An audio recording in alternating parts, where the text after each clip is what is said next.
Cultural authenticity, helping brands talk to niche audiences respectfully and authentically, leading a team of women of color embracing diversity and creating marketing designs and campaigns that speak to today's Gen Z and millennials. Hello and welcome to Season 6 of the Womenpreneur Asia podcast, and I'm your host, Krista Gun. My mission is to uncover the stories and strategies of Asian women entrepreneurs in Asia to help you as you navigate your own business journey. This episode is proudly brought to you by Redbox Studio. Today's episode is with Afshan Nasseri, the founder and CEO of Aam Creative. Aam Creative is a dynamic digital marketing agency comprising a diverse team of 15 talented women of color scattered across the globe. Afshan embarked on her entrepreneurial journey at the young age of 24, achieving remarkable success within just her second year of business, generating a six-figure revenue in US dollars and building a client portfolio of over 45 esteemed brands. While initially operating as a comprehensive 360 agency, Aam Creative is now embracing specialization. And in our conversation today, Afshan delves into the common entrepreneurial dilemma of maintaining creative excellence while navigating the path towards engaging with larger players in the industry. Afshan recognized a crucial gap in the Western marketing world: the absence of cultural perspectives. The creative space was in dire need of individuals who genuinely lived and breathed the Asian cultural experience, encompassing both the Muslim and South Asian viewpoints from the lens of Generation Z and millennials. Now, let's dive deep into today's insightful conversation with Afshan Nasseri. Together, we'll explore her remarkable journey and the invaluable insights she has gained in the pursuit of bridging the cultural gap and empowering brands to connect with niche audiences through a nuanced understanding of their unique cultures. Hello, Afshan. Welcome to Womenpreneur Asia. Hi, Krista. Thank you for having me. So, Afshan, where are you today? I'm in Karachi, Pakistan. With every episode, I like to get started with the business side of things first. So, Could you let us know a little bit about your business and why you're in Pakistan and where are you originally from? So, my business is called Aam Creative. Aam Creative is essentially a digital marketing agency. The team is composed of women of color only, and we're about 15 women based around the world. And what we do is we are essentially like any other marketing agency. We're 360, but we're starting to niche down a little bit on our services. So we do everything from brand design, so logos, package design, to social media management, PR, paid media, etc., influencer marketing. And our whole thing is basically helping brands talk to niche audiences. So a lot of the times brands, when you're thinking of brands in the US or UK or Canadian market, if they have some sort of cultural nuance to them, it's really difficult for them to find a marketing agency that will understand that cultural nuance and be able to kind of convey that within its storytelling. So that's kind of our expertise, especially being women. All of the women on my team, they tend to have like more humanities-based backgrounds. So they themselves are very interested in, culture and history, and they're researchers by educational skill. And so that's what makes us a little bit different. Very rarely are the people on my team educated in the marketing field. So it's a lot of like what we learn on a day-to-day basis. And some of the clients that we worked with clients around like the food and beverage industry a lot. That's somewhere where we tend to be a lot. And the beauty industry, something that we're trying to get into a little bit more now. We've worked in the fashion space. An example of something in the fashion space would be, South Asian clothes meant for South Asians abroad. So Indian and Pakistani clothes and things like that. We worked in the mass market there and the luxury market. And we've even worked in aerospace and software as a service as well. So we're kind of all over the place. We like to do different things. We don't like to only stick to like fashion and beauty. It's fun for us to do different kinds of things. And then your other question was, why am I in Karachi, right? Yes. So I'm in Karachi. So I'm actually half Indian and half Iranian. I grew up in the Boston area. My parents, they both immigrated from their respective countries to Montreal, Canada. And then when I was born there. Then when I was 1, we moved to Boston in the US. And then from there, I basically grew up my whole life and I was really craving a lot more diversity. So I found my way back to Montreal to attend McGill University for my undergrad, did my bachelor's from there. Met my husband there. My husband had grown up his whole life in Pakistan, in Karachi. And he went on to return to his family business in the textile world here in Karachi. And I guess I just said, I have to make this work. I work pretty much remotely anyway. So I said, okay, I'll go for now. So that is, in short, how you ended up in Pakistan. Exactly. And how many months in a year do you spend in Karachi? Yeah, so usually I'm here for like 2-3 months, and then I'll go back to the US to see my friends and family and do my other in-person kind of events for work, and do my networking, and then I'll come back here for another 2-3 months. And then obviously we have some travel sprinkled in there as well. I think that's such an interesting lifestyle. You're spending your time in the East and you also spend your time in the West. Yeah. So what made you think of this idea of starting Aam Creative? Because as you mentioned just now, a lot of them, or probably most of the people on your team, most of the women on your team, don't come from a marketing background. So basically, I graduated from my undergrad in 2019.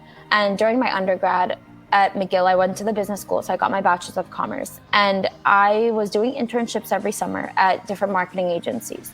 So I did 2 in New York and then 1 in London. And what I saw was that there were oftentimes these situations at every agency where we were working on something that had some sort of cultural nuance. For example, when I was at Vice, they were launching Vice India, and that was based out of the Brooklyn office. And then when I was at a PR agency in London, one of our clients was Etihad Airlines. And so that obviously has that's a Qatar-based airline. And then at my first job, one of our clients, that was a marketing agency in New York, one of our clients was Emirates Airlines. And so consistently I saw that there was some sort of, campaign. For example, for Etihad, Ramadan was coming up. And I heard chatter in the office around, oh, Ramadan is coming up. What should we do? And it was just that they had no idea. They had no clue as to how to have a campaign with this sort of cultural nuance. And I was so junior in the office, but I was like, hey, why don't you ask me, right? I'm Muslim. This is something that I know, because it's one thing to research Ramadan and see how you can kind of craft a campaign out of that. But if you're a Muslim and you've grown up with certain traditions, you know that, if you're going to host an iftar party, you need dates to be on the table. You need, a certain dress code. You want to partner up with certain people who Muslims actually look up to in the space that you're in. So I kept on seeing these situations where these huge agencies were working with these even bigger clients, but they didn't have what was necessary to be in place to cater to what they needed in a cultural sense. So from there, I kind of ended my undergrad career thinking, I wish there was a role for a cultural liaison in the marketing field. But that was in 2019, and still, there was no space for that, and people weren't willing to make space, at least in the US. I think the UK has a much bigger population of South Asians and Muslims, so they care more about that. Nowadays, we see, when Eid came around, Tesco's and all of these huge brands were wishing everyone Eid Mubarak. It was very normal to have campaigns around that, but you still do not see that in the US at all. And same with Canada, where there's also a huge Muslim population. So essentially, I graduated and I was like, there's no cultural liaison role. What do I do? And at that time throughout university, I became very interested in culture and history because I was going to India a lot more. And I was really able to discover India for myself. And so I wanted to show American Indians that there's actually a really cool way to discover your culture that doesn't have to be through your parents' lens. Because a lot of kids grow up understanding their culture from their parents' lens. And sometimes it's not in the best way. A lot of the times, actually, it's told to kids oh, why can't I go to this party? Oh, because you're Pakistani and Pakistanis don't do this. Or because you're an Indian girl and Indian girls don't do this. So you kind of grow up in these countries thinking why the heck do I want to be a part of this culture anyway, if this is the only thing that you're constantly hearing, right? And so I had a very different perspective on my culture because, first of all, my parents moved to Canada when they were really young. So my mom came from India when she was 7. Her parents actually came. And my dad came from Iran when he was 14 during the Iranian Revolution. So they really grew up like Canadians. And so they kind of didn't push a lot of those things onto me. So I was really able to discover things on my own. I saw the best sides of my culture. And actually it was a little bit of a culture shock when I came to Pakistan to see that, a lot of the things that I saw in media that I thought were exaggeration are very much true in terms of culture and like expectations, especially on women and like the family system and things like that. So sorry, that was a very long-winded thing, but it all has to do with like my story of, I had this kind of like mission and value of, teaching culture in a really cool way and to relate culture as it is today in India and Pakistan and all of these other countries in the Middle East. There's really cool things going on there that kids abroad don't know about and adults abroad don't know about. And I wanted to kind of show them that. And so you have to stay up to date on what's going on in those countries and figure out how to bring it in a very tasteful and palatable way to other audiences, like in Western worlds. So again, there was no cultural liaison. So I figured, okay, well, I want to do something that is merging my interests. So I started out at a skincare startup that was doing kind of like a concept of like Indian beauty, which was like Korean beauty. It was still something that wasn't really there in 2019. So I joined them as their second hire in the marketing team. And then I saw that, okay, there is space for this. And since 2019, there's been so many more brands pop up that have some sort of cultural story. So you have like, especially in the East Asian space, there's a lot of movement going on, like Fly by Jing. They do, chili oils, and I think they were doing dumplings at some point. They had their own hot pot cooker, and all of these things were very like, the branding was amazing. They invested. It wasn't just when you go to the Chinese section of the grocery store and you have these old brands like that they don't care about what Gen Z wants, but it's a new version of show. It's not the brands of their grandparents or the parents. Exactly. Yeah. Right. So it's the brands of today's. It's a brand that makes Chinese. Exactly. Like Chinese youth get excited about, hey, like I can have these dumplings that like I'm missing from my mom, but this is also really cool packaging and it's a movement that I want to be a part of. It's a new way to show my culture. This movement is like happening before our eyes, and it was kind of starting around that point, and I really wanted to be a part of it, which is why I said, okay, look, there needs to be an agency that caters to these audiences. And when I looked into, I didn't even know what words to search. I was like multicultural agency or like agency for people of color. Like I had no idea like what to search. Where could I find this world that, I had no idea of? And I saw that there were agencies that were catering to predominantly like Black culture. So whether that was things that worked with like channels like BET or, that's a significant minority population in the US. So that makes sense. Same thing was happening with like the Latin American, or Latinx, I think is the correct term, like culture. So they have like magazines and they have shows and other products, etc. So they had some agencies that were catering to those, but they still didn't have anything for the whole like East Asian, South Asian, Middle Eastern Muslim population. And why I consider Muslim as separate also is because the way that like Muslims are and Muslim culture is, they can actually be catered to as a whole other subsect of people because of like the way that they eat halal, the things that they kind of purchase. There's very specific things that Muslims do. And same thing with like the Jewish market, right? Like I grew up in a town with a lot of Jewish people. So our grocery store was very different than what other grocery stores looked like in terms of the kosher aisle was huge. So I know that, they have their own way of doing things too, even if that's like a small sect of their population. So it's the same thing for Muslims, right? Yeah, that's my whole So story. I like the part where you talk about cultural understanding. Yeah. Where that's your unique value that you bring. Because like you say, who knows better than a Muslim woman? Yeah. Who knows all this about Ramadan, about, all the Muslim practices and everything from the inside, rather than someone outside trying to plan a campaign based on what they think it's supposed to be. Yes.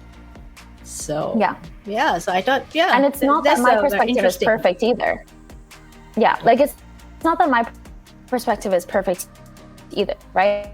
Like I have a skewed perspective because for too much religion going on. So a lot of my religious practices, first of all, I learned them from this treacherous Sunday school that I went to, which pushed me away from religion even more. And I found myself back eventually on my own time. And then second version is that I'm half Indian and half Iranian. The Muslim culture is very different when you go from, country to country because it's so vast. And so a lot of in my tradition, before we go for Eid prayer every year, we make a certain South Asian dessert and we have a little bit of that dessert. We say a little prayer and then we go to prayer. And a lot of South Asian Muslims do that, but not, Arab Muslims per se. I'm not sure actually. And so it's one perspective, but that's why having that diversity on a team is really important, because I don't know everything about the Muslim culture. I do have Egyptian family friends. I do have, I've seen these practices in front of my eyes in terms of what people do.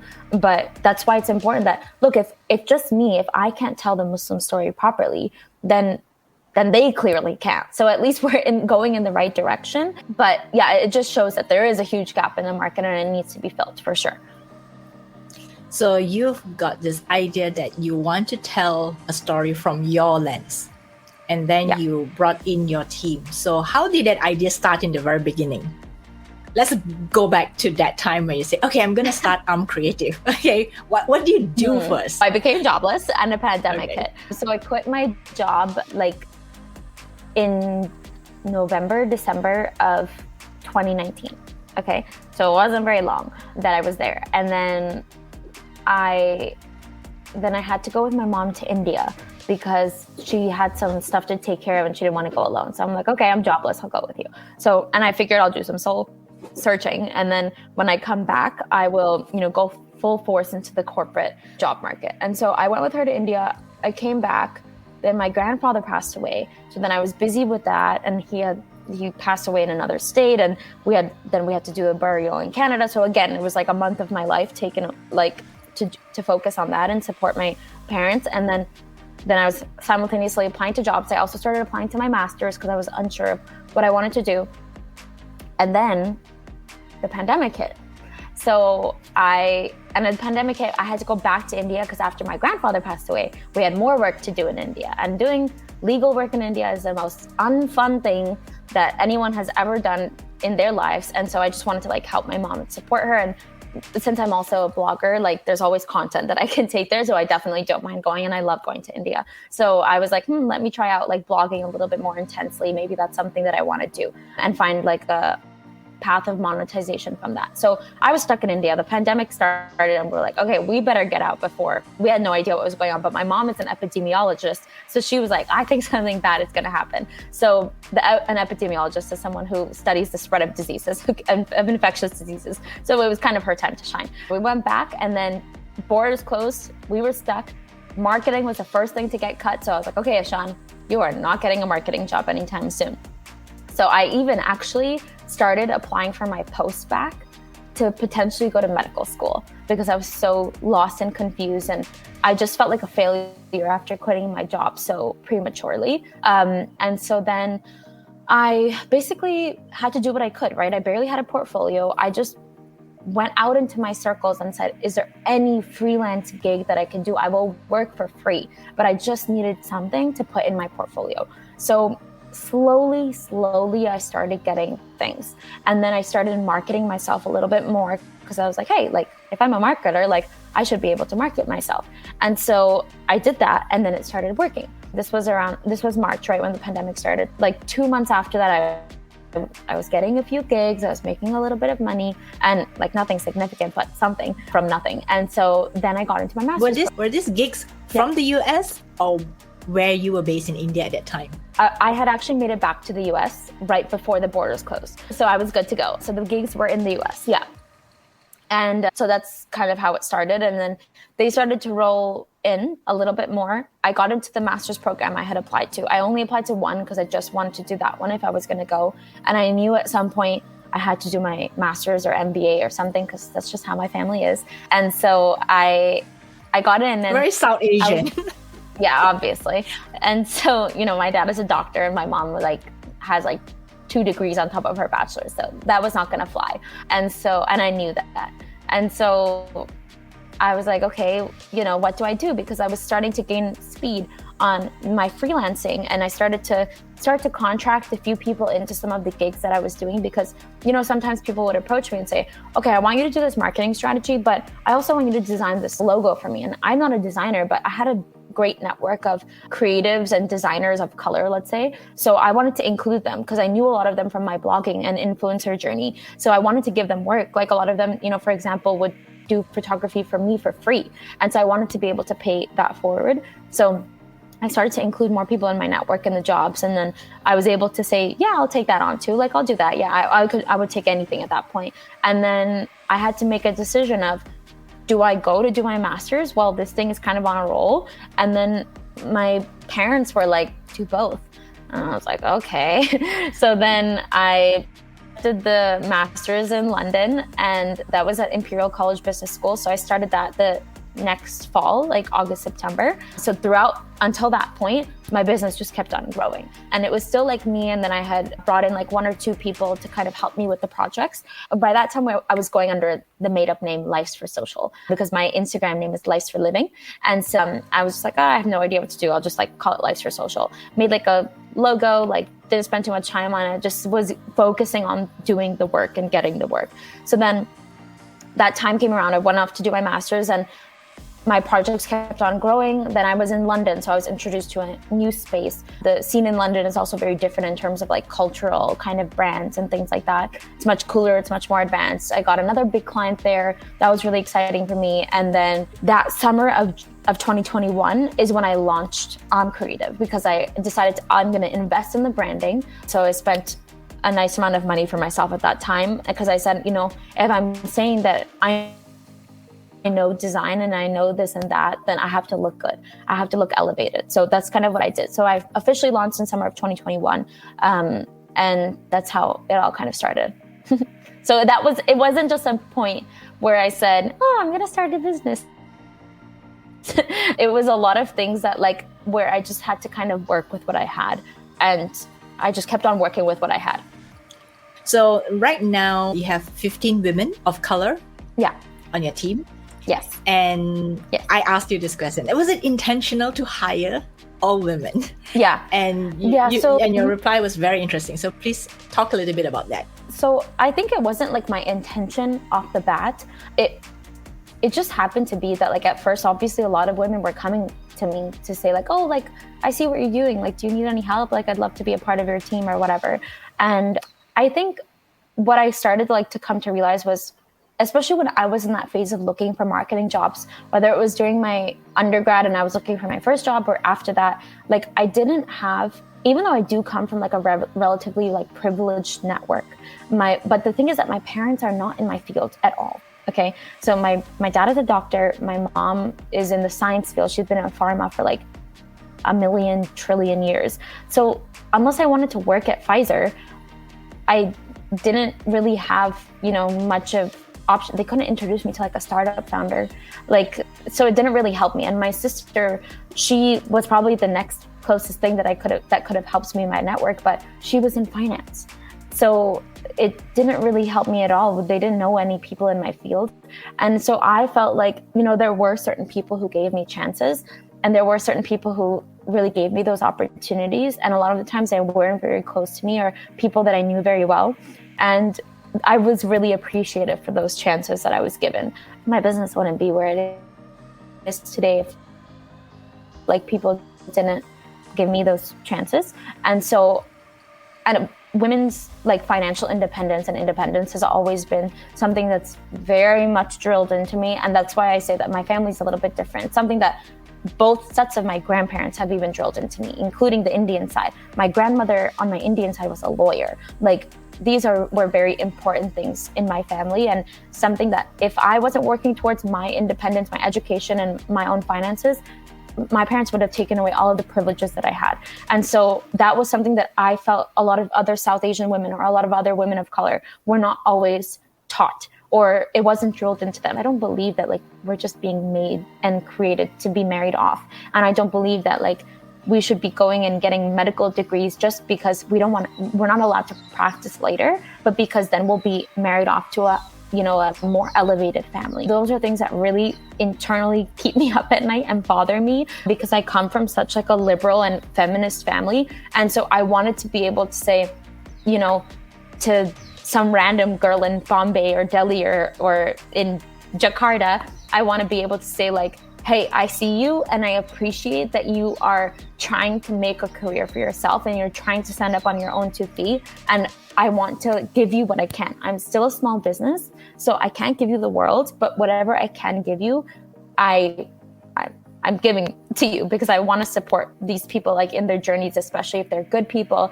they're hardworking people, they're innovative people that sometimes don't get the chance because of where they're located or the networks that they have or whatever it might be. So that is like why it's very important to me. And I also know that you've hit 6 figures in the second year of your business. And this is in US dollars. Yeah. Yes. So let's talk a little bit about that. How did that happen and what strategies did you use to make that happen? Yeah. Oh God, I have no idea. You're talking to someone who started their business. I was like, what, in 2021? I'm born in 1997. How old was I? Like 24? 24. And for the record, for those, because we're recording this in video, for those of you who are listening 12. to this, no, you look young. Thank you so much. I've also heard that I look like I'm about 16. This happens a lot when I'm on the plane the other month and this Indian lady next to me, she goes, are you going back to the US for school? And I was like, no. I was like, I'm going to see my family. And she's like, oh, okay, you're in school? I'm like, no, I'm married and I have a master's degree. She's like, you're married and you have a master's? You look 15. I was like you'll be thankful. Yeah, one day. But now maybe you should enjoy all the compliments that you get. As I said, I started my business when I was very young, barely had any corporate experience. I definitely did not have any strategy going on. I was just dealing, I didn't know how to do basic, obviously, my accounting grade was not very good in my business school, okay? So basic things like I didn't know how to do. I was having to learn that. I had to manage people for the first time, was also, doing a lot of work that I had never done before and learning as I went. So I don't think that I could say that I had a strategy, but I think one thing was investing in my business was a really big leg up for us in terms of we went from clients who came to us saying like, oh, like, can you do a logo for me for like $300? Like we went from that to us saying, sorry, we don't take anything under like $1,000 or whatever it might be. And clients would say, okay, yeah, like it wasn't a surprise to them anymore. Obviously we charge more than that for a logo, but like, that's just to say that investing in the business at that point and looking back at that point, for me, it was a big amount of money. But looking back, I'm like, oh my God, that was like a very, very good investment because it really made us look more credible. It looked like we knew what we were talking about. And especially in a field like ours, which is marketing and design, you need to look good or else why would people, want to do their design with you if you don't look good yourself as a company? So that was a really important part, like in our journey. And then I guess other strategic things. Let me stop you there for a bit. Yeah. When do you realize that you have to up your game? Like, when did that moment happen? And what triggered it? I'm trying to think. I'm in one of those phases right now. So I guess I could talk a little bit more about this one because I don't really remember. I think I would, I just hated looking at my logo. I would just hate looking at the old logo. I hated saying that my company was called Life's for Social. It sounded very I was 15 years old. It didn't sound like anything legitimate. And when I looked at the kinds of companies that I wanted to work with, I would say they're not going to work with a company that looks like mine or that looks, because you have to be so critical about your own business and how it's perceived, right? So I think that was a point for me then. And just to see the kinds of content that we were creating, we were doing at that point a lot of photo shoots and creative direction and stuff. And we were producing some really good work that I was really proud of at that point. So I said, if we can do this, we have to look better. And so I think that was kind of what happened there, as much as I can remember. Right now,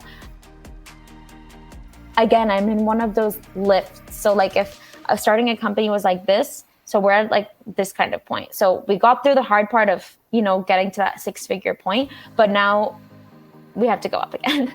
And so for me to go up again, it tells me, okay, what do I have to do to get through the people who are saying, oh, I can only spend X amount, and go to the people who say I can spend Y amount. And I'm coming to you because I can spend Y amount. So that might mean, visually we have to look a certain way. So something that we started a newsletter, and we love the newsletter. There's 2 people in particular on my team who are leading it because they just have fun with it. And it's one thing that we don't have to listen to the client's final say on, because we are the client. So we can just put everything that we want in there, and visually it looks great. If you guys haven't signed up for a newsletter, you should. It's called The Pulp because means mango, and it's really just fun and you can learn interesting things. So we started our newsletter to just kind of give people an idea of what we truly think, and just our opinions on things. And then, so that was like one step of it. The second step now for me is niching down on my services, because I've always been in this survival growth stage of like, okay, we'll do that too. Yeah, we'll do that. No worries. Like, I'll take the money. And so I want to get out of that phase and I talked to another business owner about this, and she really motivated me. She runs her own agency as well. She's a very niche agency, which is just dedicated to TikTok ads, but she does everything from content creation to managing the ad. And so that's like a very specific service. And we are considered what's 360. And so after speaking to her, she said, one of the things that I really encourage you to do is niche down your services. And doing that, you'll have more control over the business. You don't have to think so much in all of these different departments. And you can then be known for something in particular. And when I look at the space that we're playing in, there's still 2 different tiers to it. So there's a lot of small businesses in our industry that are targeting cultural audiences that are they want to be small businesses. They're not looking for VC funding. They're not looking to be in the millions of dollar revenue range or whatever that might be. And you can see that in their branding. You can see that in what they're willing to spend on marketing, etc. Right? I started my business with a lot of businesses in that space. But as businesses started to come to us that do have VC funding, that do have millions of dollars to like in capital, that made me realize that, we could be at that level too. Like one of the companies that we work for is called Deliverect, and they're a really big tech company. They're software as a service. Their valuation is like $1.4 billion.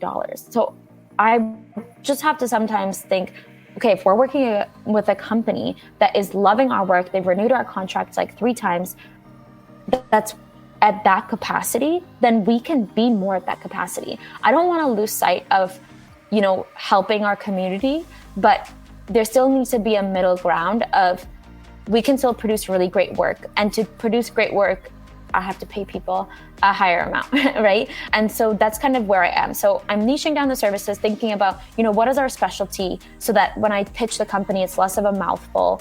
And I'm really thinking about positioning in terms of, do I only want to work with founders of color? I don't think so, because when I think about when I talk about cultural consulting, right?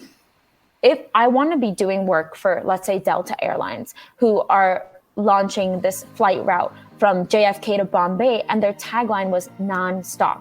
Like, we need to be in on those conversations. We need to be in on those campaigns, and they have money. Is Delta founded by a person of color? No.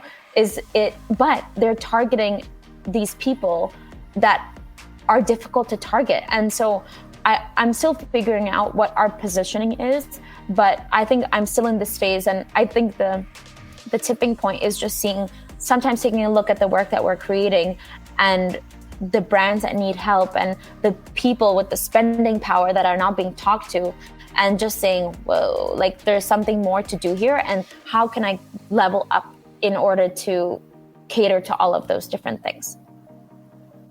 That's a very interesting dilemma that you brought up, because a lot of businesses, like you said, were always in the survival mode. But a lot of businesses also stay in the survival mode, which means that they do everything from end to end. And then on your part, you were doing that, but now you're trying to see what else is above and what else can I do, which is going to help propel Aam Creative to the next level, right? So I think that's a very, very good question and very good, way of thinking of your business. And when you're talking about niching, do you have a particular niche in mind at this point in time, or you're just exploring?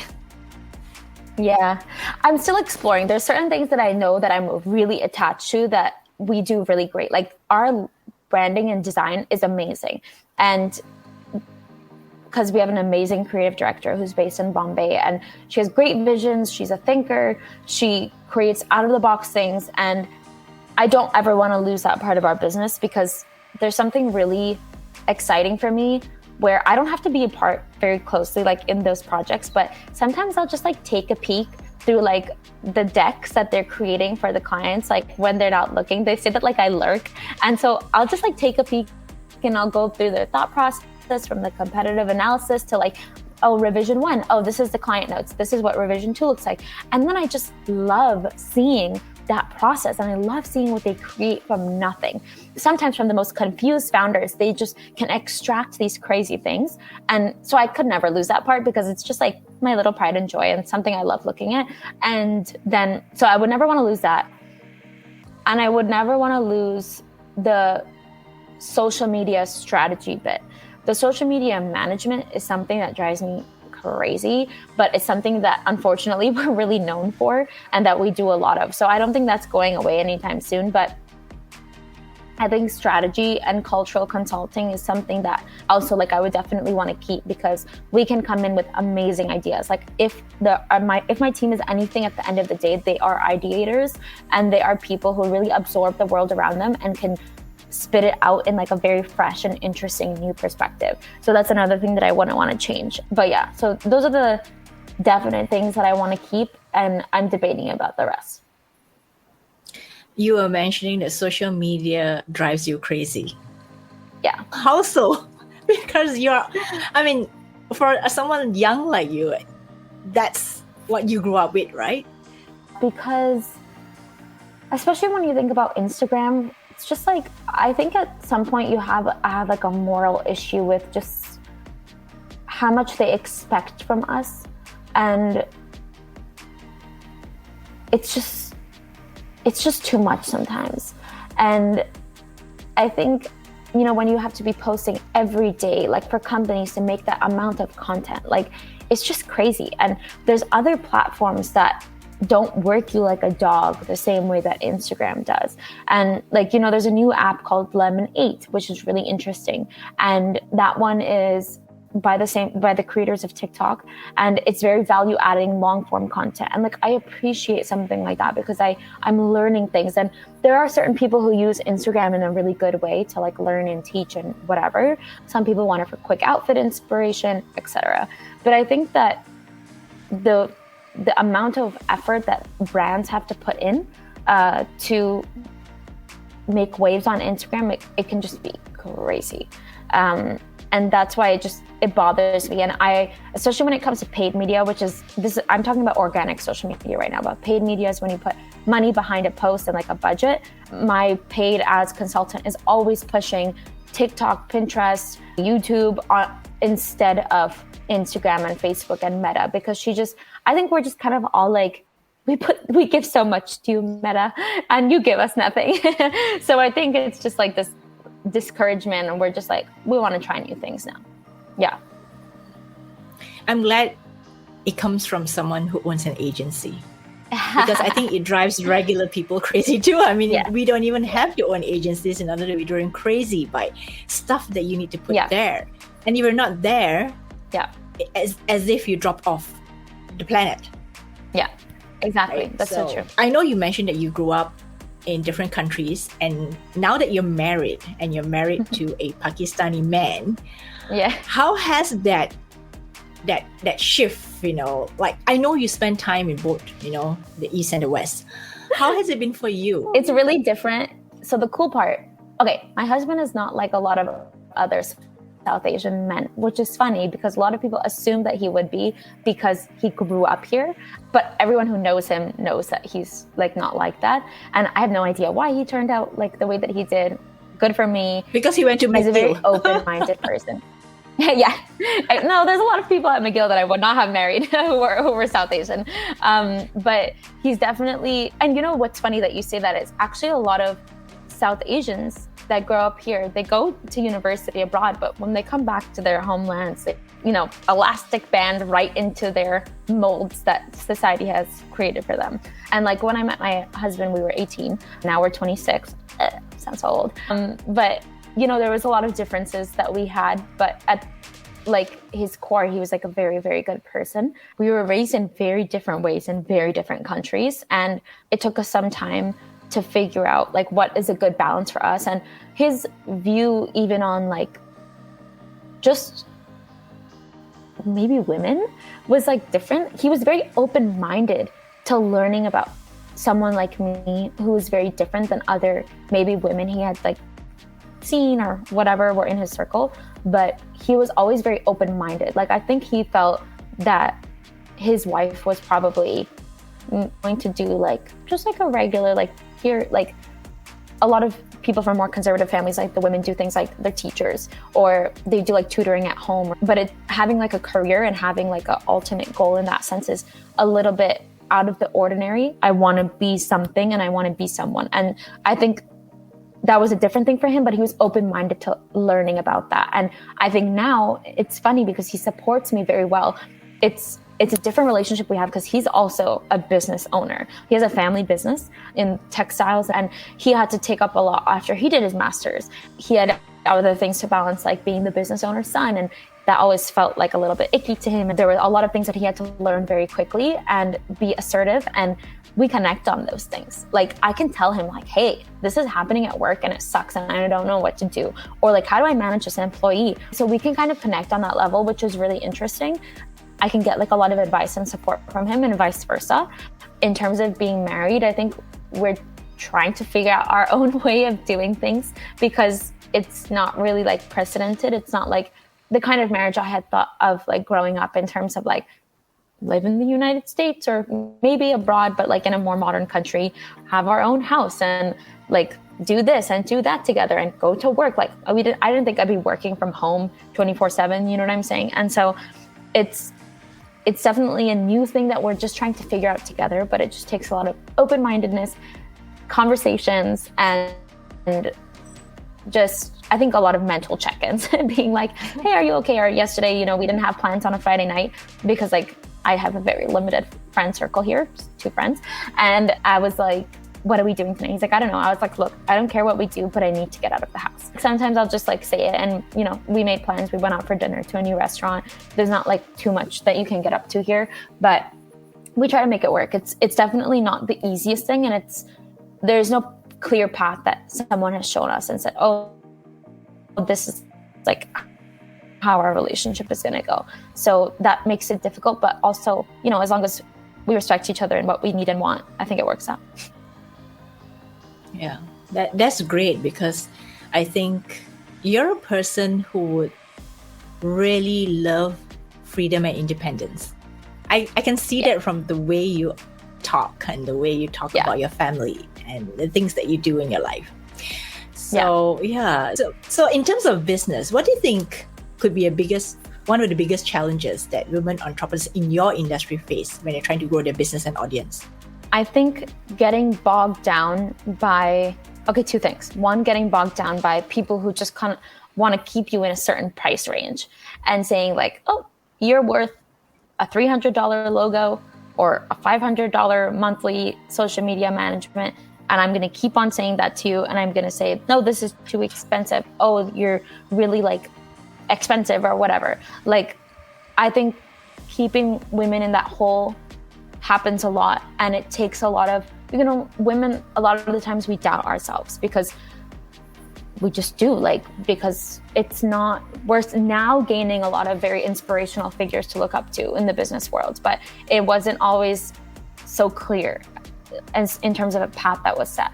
So I think it's really easy to fall into that hole. So I think that's a really big challenge, rising above that kind of imposter syndrome, realizing, hey, I'm worth more than this. My company's worth more than this. We are producing work that is far beyond this budget. And then saying no. And that's what I was talking about, right? In terms of learning to say no. And the other business owner who I was talking to about this, she told me, she was like, you're going to have what we call FOMO, like fear of missing out on projects that you couldn't take. And I think you just have to get used to that feeling a little bit, get out on the other side, and that's how you beat that like challenge. Then, and sometimes you want to try to beat that challenge, but it doesn't work, and you still have to like maybe take a few projects that you don't feel good about. But in your portfolio, I think there's always going to be a balance of, hey, this project was like, they lowballed me, but I really like what they're doing, and it's going to be a good thing to incorporate in my portfolio. Another project you might take on, you don't like, it's not fun, it's not passionate, like it's not something you're passionate about, but it brings you good money. And I think it's really normal as a business owner to have those kinds of different clients on your roster at a time. And I don't think enough people talk about that. And then I guess the other challenge I would discuss is women can be a really great source of empowerment and inspiration. And it can also be the opposite too, which is like sad, obviously. But I think tuning out the noise and is something that I've done in the past like few weeks and months as I'm starting to pivot. And I just like muted everyone on my social media who I feel competitive with, who I feel when I see their posts, I start to think, oh, like, why am I not there? Like, why am I like this? I muted everyone like that. For me, it's annoying because people would say, why don't you just unfollow them? But like, still, they're your peers in business. You can't really do that. You know what I'm saying? And so I just mute them. And I felt so much more clear in my thinking because I'm not bogged down by that. And that's a band-aid solution, right? But it's still something that can help you progress to that next stage. So that's a challenge. You have to figure out what is causing interference in your path and your vision and like tune it out. And sometimes it's physical. Turn off your Instagram, turn off your email. I stopped checking my email as soon as I wake up in the morning because I found that like I have anxiety also. So sometimes if I see something I don't like early in the morning, it just sits on me for the whole day. So my husband and I, like, this is something I talked to my husband about. He's like, don't check your email first thing in the morning. So I'm like, okay, I'm not going to. And it's something I've been trying and it really helps. So I think those two are really big challenges. Listening to yourself and understanding your worth and not letting people tell you otherwise, even if there's a bit of fear, FOMO and fear of missing out on certain projects. Second part is tuning out the noise and just focusing on where you need to be and having steps to get there. Great advice, actually, because I think a lot of people have FOMO. Everything is FOMO for them. I do. Every single thing. Yeah. And especially these in the United days. States. And this is because you get to see so much of that online. Like the party you didn't go to, the business networking you didn't attend, everything. Or that you weren't invited to. Yeah, and you're feeling like, oh, how come I missed the invite? How was I not on that list? Right? Yeah, so great advice. Yeah, definitely. In your industry or the work that you've done for your clients, do you have any memorable or interesting client that you like to talk about, or the work that you've done for them that made you feel like, wow, this is what I'm meant to do. This is why I started Aam Creative. Do you have such a client story that you could share? So there is this brand called the Cumin Club, and they do authentic Indian meal kits. So it's dehydrated food, like let's say dal. It's made in India. There's no preservatives. It's all natural. They dehydrate it. That's their form of preservation. And they distribute that across the US. And they do have VC funding. And I think a really cool part of the story is we happened to reach out to them on a cold pitch. Before we started, we were still Life's Social. And we just said, hey, like, they looked ugly. They looked so ugly, but they had a really cool business idea. So we said, hey, like, can we reach out to you? Can we help you with your marketing? And there were just two guys. They didn't have a big team or anything at that point. I think it was three guys. And they said, yeah, we're actually looking for people. We got paid, I want to say like $500, because this was at the beginning, to do a social strategy for them and start to do work on their social media. But obviously, I took it and it was an interesting thing. We tried their food. We loved their product. It was amazing. We were very passionate about it. And then, the project ended after the $500 was given and they said, we don't have money right now, but we're raising money and we'll come back to you because we loved your work. So I'm like, okay, a few months go by. They came back and they said, we raised the money. I think they raised like 2 million or something, and we want you on for marketing. And I'm like, oh my God, amazing. And like, I started to get paid like more and more as time went on, and they were our longest client. I think they were with us for like 2.5 years. We started doing everything for them. Like when they were kind of leaving the stage of being now VC funded, we were doing all of their marketing, all of their design. We were even consulting with their VC team who led their rebrand. as cultural consultants because they were a predominantly like non-South Asian team. So we were saying like, no, like using this word, like South Asian Americans are not going to like it. Like we have to do this instead. This is the design that's going to appeal to them. That was such an interesting and fun experience for me. And then moving forward, like now they are, you know, still growing, still in like a great stage. We were leading all of their social media. Now they have a marketing director. Now I lead partnerships for them. We don't do social media for them anymore. They took it in-house. But I think seeing that journey and seeing how it went from a cold message, people who genuinely like took a chance on us. Again, we were a small business back then. And then coming back to us once they had the money because they valued us. That was really important. And just being with them, like from, oh my God, you should have seen what they looked like. It was so ugly. And to now their packaging is like beautiful. They look great now and their website is great. Like, I think I love a client story like that, where we could, that's what I mean by I want to continue supporting small businesses when they see our worth, you know? Now, this is the part where I'm thinking, you want to do this work, which is very exciting and colorful, and really fits in with your cultural understanding of the product and the people behind it. And on the other hand, you're also aiming for the other side, which is like, you know, bigger, not even South Asian. So I guess this is the dilemma that I see. How do you see that? Do you see that you can still do this to cater to these different types of businesses? So I'm trying to get that. I think that's what I'm kind of thinking through, right? With the whole positioning thing. I think it's difficult. I don't have 100% answer. I'm trying to figure it out. But I think there's a way where we can work with like the Delta Airlines, we can work with the Hot Airways, etc. I think there's a way that we can work with them while also supporting these businesses. Because like I said, I think like I do want to have a diverse portfolio always in my business, because I think that's what keeps it fun and exciting. And working with those bigger companies is definitely going to be more bureaucratic than what we're used to.